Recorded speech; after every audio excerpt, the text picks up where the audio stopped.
Nacional del Aire y del Espacio de la institución smithsoniana es el museo más visitado del mundo. Su colección cuenta con algunos de los aviones y las aeronaves más importantes de la historia. Estas máquinas fueron diseñadas, fabricadas y pilotadas por hombres y mujeres que han expandido las fronteras de la aviación.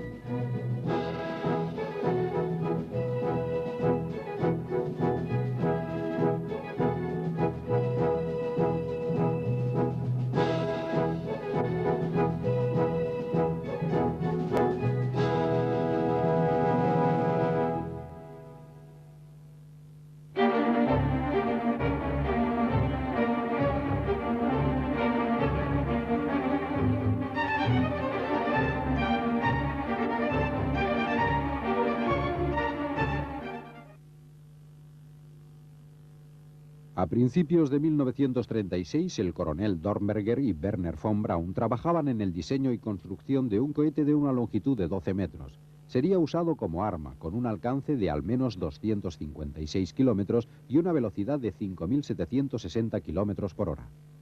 Antes de que se pudiera fabricar y comprobar, había que buscar un lugar muy distinto de Kummensdorf para llevar a cabo los planes.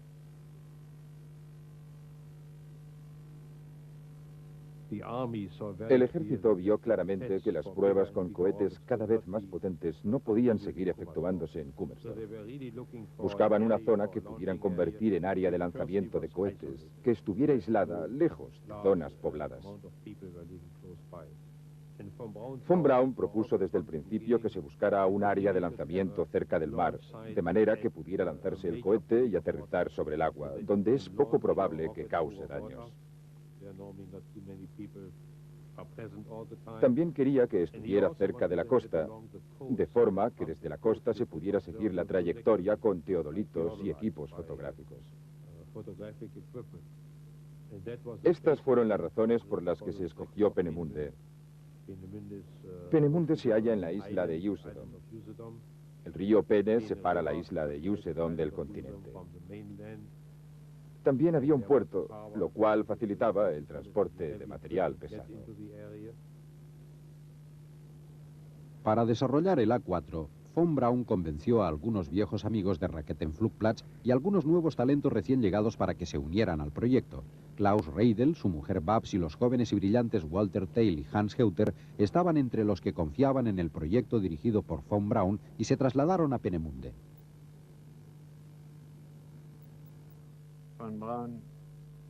Von Braun es el único hombre que he conocido en mi vida que era perfecto. Muchas veces la gente se hartaba, fracasábamos en los intentos y queríamos abandonar. Y él siempre nos hablaba así: vamos a llegar donde nos propongamos. El A4 tenía que ser una máquina muy compleja. Como arma tenía que ser muy precisa. Llevaría un sistema de guía giroscópica en el morro cónico.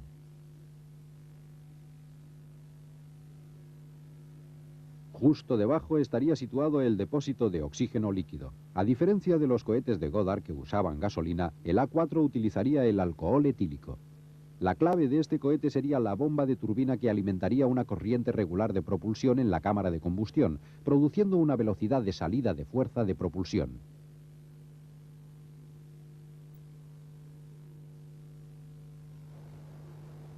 En 1936, mientras el ejército alemán montaba una nueva base de cohetes en Peenemünde, Goddard y su pequeño equipo trabajaban aislados en Roswell. Goddard estaba empezando una serie de experimentos que llamó la serie L. Hasta aquel momento había usado gas de nitrógeno para alimentar de combustible la cámara de combustión. Ahora estaba probando un cohete mucho más grande.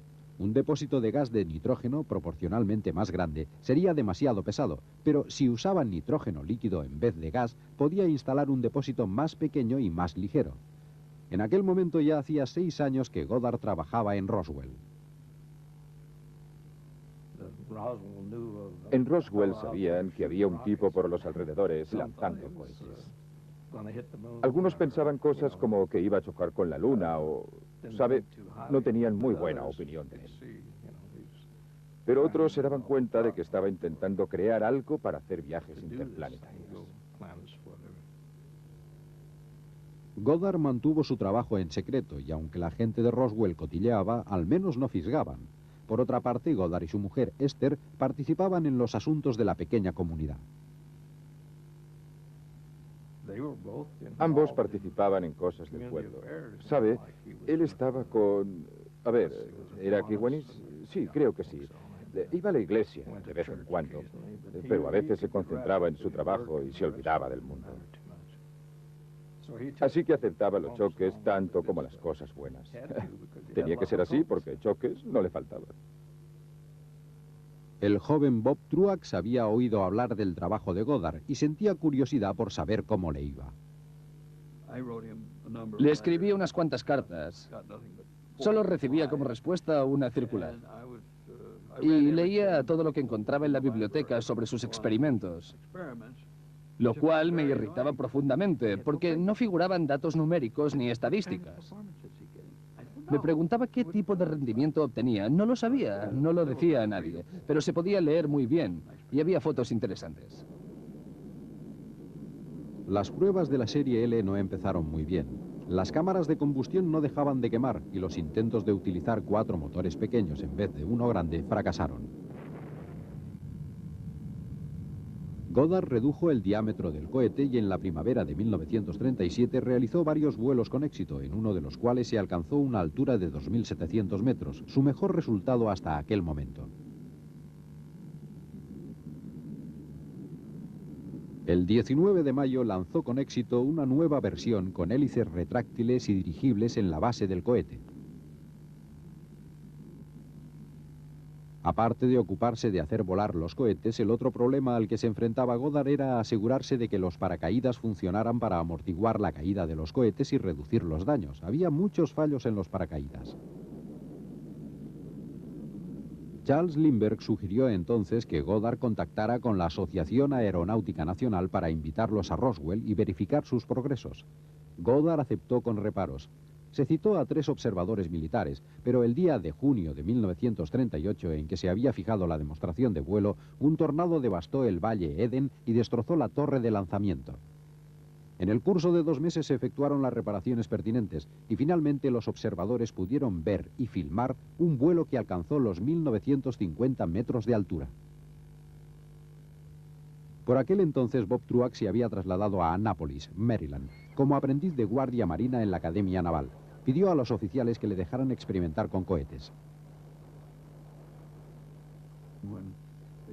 Cuando decidieron darme permiso por primera vez, el capitán Cox, que era el comandante de la base, había reunido a todos los jefes del departamento y tenía que informarles sobre lo que pretendía hacer. Me hicieron muchas preguntas. ¿Eso va a explotar? No, respondí, no va a explotar. Está hecho de acero de níquel, el grosor es el adecuado, este es el nivel de compresión y tal y cual. Tenía todos los datos a mano. Entonces, el jefe de laboratorios de motores de combustión interna dijo: bueno, de todas formas, los cohetes son inútiles porque no van a funcionar en el espacio. No hay nada que les ofrezca resistencia. Pues ahí lo había pillado. Lo había bien pillado, porque esta es una falsa idea muy extendida, pero totalmente equivocada. Y le dije: a ver, un momento. Esto funciona sobre la segunda ley del movimiento de Newton. Acción igual a reacción, conservación del impulso, etc. Creas impulso en esta dirección, pues vas a conseguir impulso en el objeto. Y en este momento el capitán Cox empezó a reírse entre dientes y dijo: bueno, colegas, ¿le damos una oportunidad? Y me pusieron un ayudante y algo de dinero para conseguir materiales, y me di cuenta muy pronto de que no iba a poder diseñar un cohete, fabricarlo y lanzarlo todo en una sola fase. Entonces construí una cámara de combustión, una combinación de toberas y una estructura para poder hacer las pruebas. Cuando se graduó en 1939, Truax fue convocado por uno de los oficiales. Creía saber de lo que se trataba y fue preparado para ello. Me preguntó: dígame, ¿podría usted fabricar un cohete que fuera capaz de sacar del agua un hidroavión cargado? Y le dije: pues precisamente tengo aquí en el bolsillo un pequeño análisis que hice sobre el asunto. Y le dije: bueno, si tenemos tanto propergol, lo necesario, pues podríamos poner una carga explosiva suplementaria de tanto. Perfecto. De hecho, llevaba conmigo el plano de un cohete que podía hacer lo que me pedía. Me dijo: ¿ves a la flota? escríbenos una carta, y me dijo qué es lo que tenía que decir en la carta. Y vamos a utilizar esta carta como excusa para poder alistarte de nuevo con nosotros. Robert Goddard se enfrentaba a un problema en el que Von Braun había estado trabajando desde 1935. En un cohete de grandes dimensiones, la alimentación de combustible a presión no es una buena opción. Los depósitos de presión resistentes son demasiado pesados. Se necesita una buena bomba de combustible. Desde 1938 hasta 1940, Goddard trabajó para desarrollar una bomba de turbina para un nuevo cohete de grandes dimensiones. Goddard empezó las pruebas de la bomba de turbina para su serie P de cohetes a principios de 1939. La mezcla de oxígeno líquido y gasolina podía dar resultados espectaculares.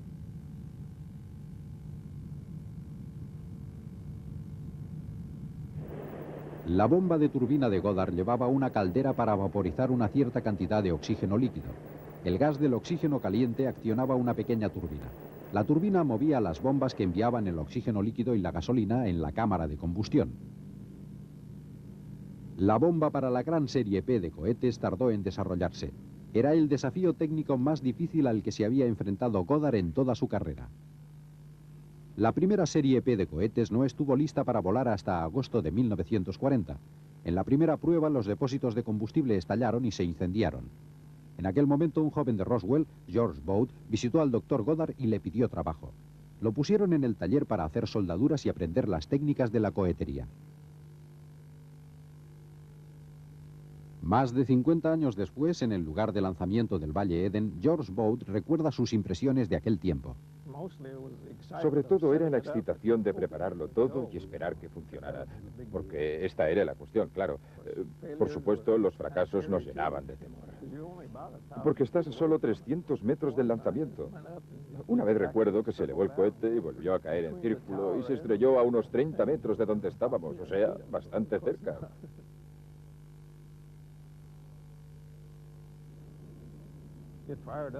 El encendido de arranque fue correcto y salió bien de la torre, pero de golpe se quedó encallado por alguna razón.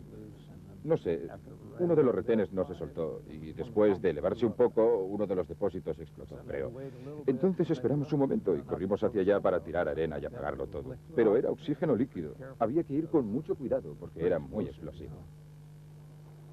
En abril de 1941, Bob Truax volvió después de 2 años de servicio en el mar. Organizó unas instalaciones y un equipo para desarrollar un sistema de despegue asistido por cohete para la empresa de hidroaviones Navy's Consolidated PBI Catalina.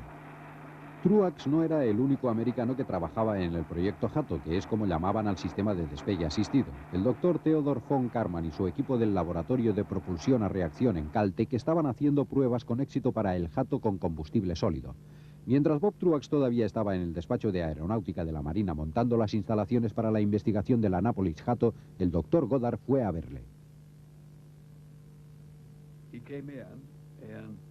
Vino a decirme que los Guggenheim intentaban convencerlo para que ofreciera sus servicios al gobierno. Y le dije que, por lo que yo sabía, el gobierno solo estaba interesado en el despegue asistido. Creo que soy la persona de quien muchos dicen que rechazó a Goddard. Y puedo decirle que, por lo que a mí se refiere, no fue rechazado, por lo menos en mi departamento. Y nadie se rió de él, y no nos lo sacamos de encima. Bueno, se le despachó y se fue con las manos vacías. Pero se le dijo que nos interesaba esa área específica y que nos viniera con una propuesta. En diciembre de 1941, Goddard estaba trabajando con unidades Hato en el taller de pruebas de Roswell. Era la primera vez que Goddard tenía que tener en cuenta la seguridad de un piloto. Pocos días después de su primera prueba con éxito, Japón bombardeó Pearl Harbor y América entró en la Segunda Guerra Mundial. En julio de 1942, Goddard vivía en la bahía de Chesapeake y trabajaba únicamente en el sistema Hato.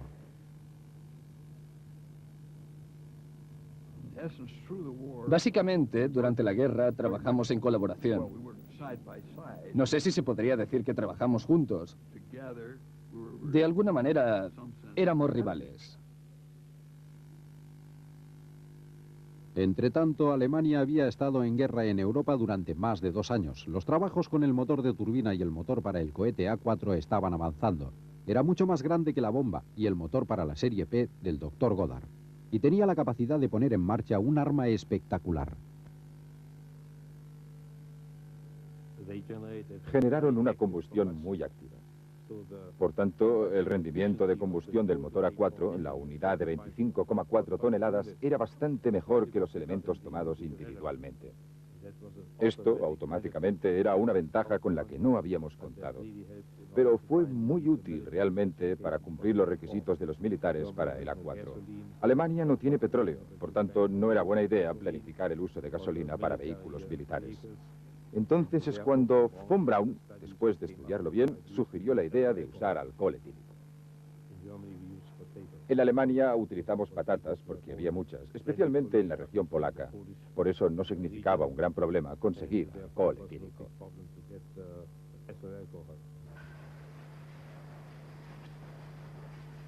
El sistema de control direccional del A4 usaba hélices en el tubo de escape del cohete.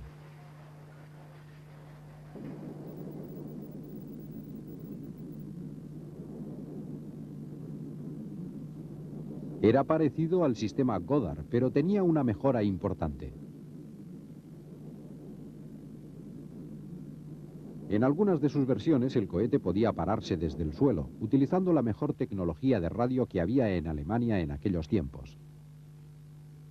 En junio de 1942, el cohete A4 estaba listo para ser probado en Peenemünde.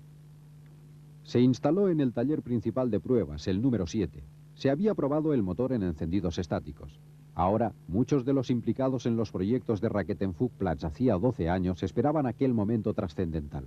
El cohete A4 tenía suficiente potencia como para llegar al borde de la atmósfera terrestre.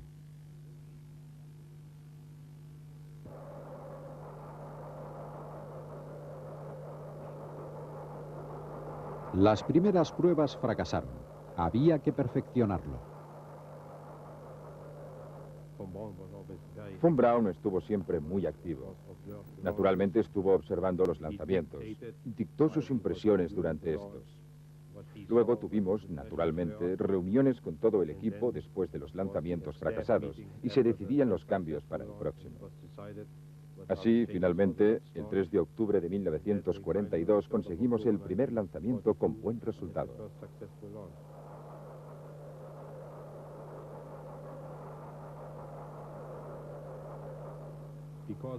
Como el V2 tenía una fuerza que doblaba su peso, despegaba con la misma aceleración que tiene una piedra al dejarla caer de la mano. Domberger estaba presente. Estaba entusiasmado. Entonces, tal vez siendo un poco incauto, declaró que aquel día se había inaugurado la era del espacio. Por primera vez poseíamos un artilugio fabricado por el hombre que podía volar al espacio exterior. Al límite de su trayectoria, el V2 alcanza los 100 kilómetros. La mayoría de gente estará de acuerdo en que eso es espacio exterior. Al otro lado del Atlántico, Goddard no podía sospechar que uno de sus mayores sueños estaba a punto de ser realizado por alguien en el máximo secreto. Los jóvenes ingenieros de cohetería que trabajaban con Bob Truax comprendieron que la reputación de secretismo que tenía Goddard tenía razón de ser. Dese cuenta, éramos una pandilla de jóvenes y Goddard era el abuelo de la cohetería. Y nos hubiéramos arrodillado a sus pies para aprender cosas sobre cohetes, si se hubiera prestado a enseñarnos. Pero era muy reservado. Era un caballero, ¿saben? Nos invitaba a cenar a su casa. Socialmente ningún problema. Pero no hablaba nunca de trabajo con nosotros. Tras varias pruebas con éxito, el A4 empezó a producirse como arma de guerra. Fue rebautizado con el nombre de V2, el arma de la venganza. La actitud de Hitler respecto al cohete a principios de 1943 es difícil de saber, y hay informaciones que explican que soñaba con que nunca tuviera que alcanzar Londres. Pero Himmler, el jefe de la SS y la Gestapo, sentía curiosidad. En 1942 y 1943 visitó Peenemünde e inspeccionó las instalaciones con aparente interés. Evidentemente, la idea básica de von Braun fue siempre los vuelos espaciales. Quizá usted ya sabe que en una ocasión incluso fue apresado después de que la SS intentara dirigir su proyecto. Finalmente se apoderaron de la producción del V2, como se le llamaba entonces. Tal vez quisieron sacarse a von Braun de encima. Querían realmente apoderarse de Peenemünde. Pero pensaban que von Braun se ocupaba demasiado de los viajes espaciales, viajes a la Luna y similares, y que no estaba concentrando su talento en el desarrollo del sistema del A4. Fue solo gracias a los enormes esfuerzos de Dormerger que se les pudo sacar de la cárcel. Fue a hablar con las más altas instancias del ejército. Se trataba de una operación militar en aquellos tiempos, diciendo que sin von Braun y Klaus Riedel no podía hacer su trabajo, que no podía conseguir el A4. Finalmente, creo que incluso Hitler intervino. Lo soltaron. Primero solo von Braun y los demás unos días más tarde. Pudieron seguir trabajando, claro. Quizá esto fue una lección para von Braun. Y ya no habló tanto de viajes espaciales después de esto. Von Braun había utilizado la maquinaria militar alemana para su propia ambición de realizar viajes espaciales. Esta utilización no era gratuita.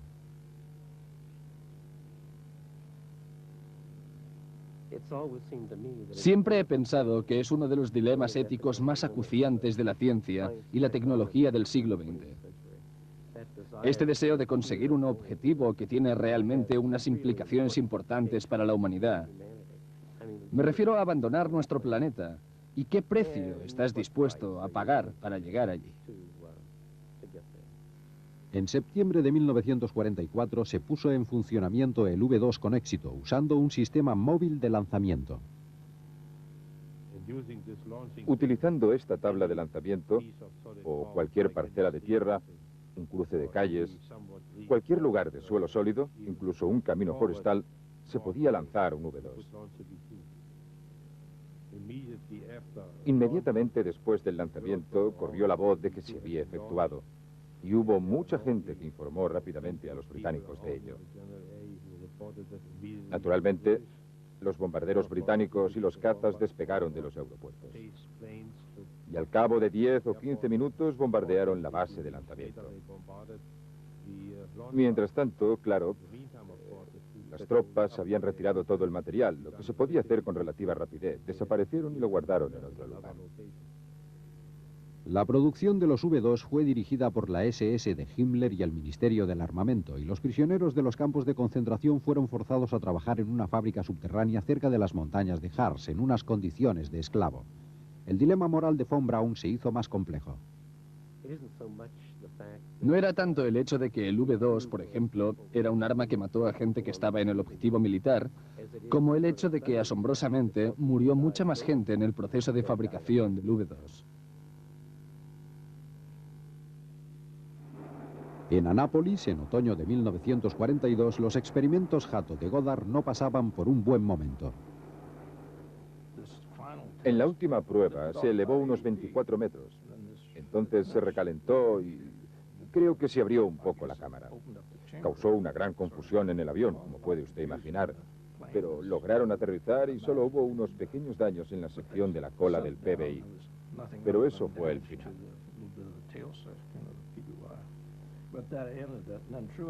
Entonces Truax, naturalmente, trabajaba en su unidad de ácido y anilirina y creo que hicieron varios lanzamientos.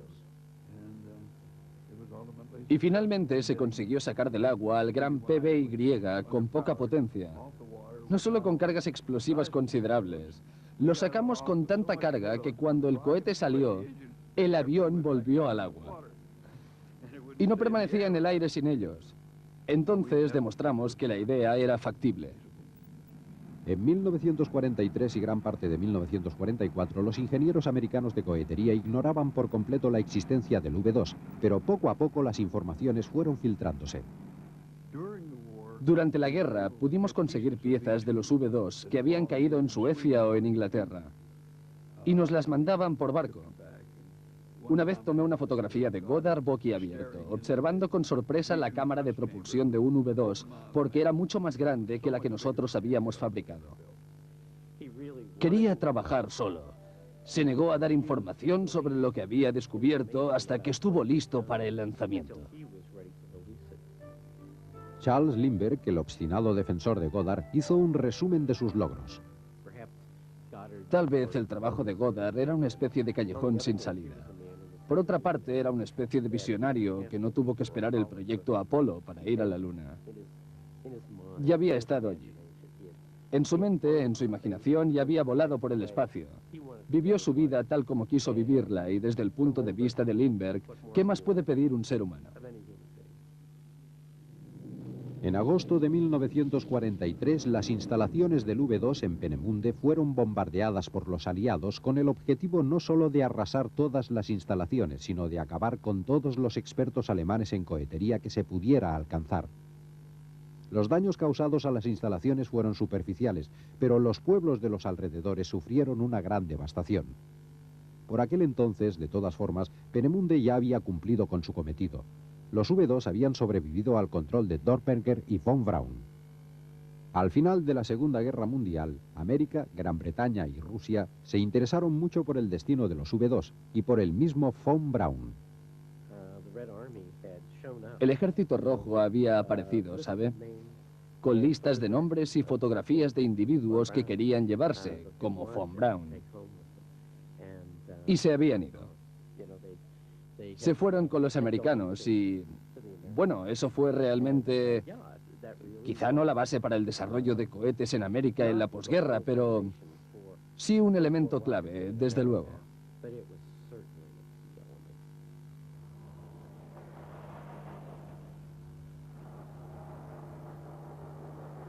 Después de la guerra, los V2 alemanes capturados fueron conservados en Texas y en Nuevo México. Allí se instalaron también Werner von Braun y más de 100 científicos de cohetería alemanes que habían trabajado en el programa V2.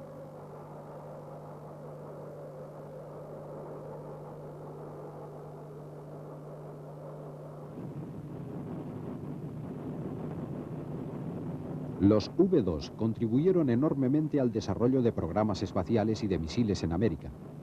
Von Braun dirigió lanzamientos a gran altura de V2 y trabajó en el desarrollo de misiles teledirigidos. El doctor Robert Goddard no vio llegar el V2 a América. Murió el 10 de agosto de 1945. Apenas pasados 6 meses, Werner von Braun empezaba a trabajar en White Sands, a unos 160 kilómetros de la base de lanzamiento de Roswell, Nuevo México, donde Goddard había intentado realizar su sueño de conquistar el espacio.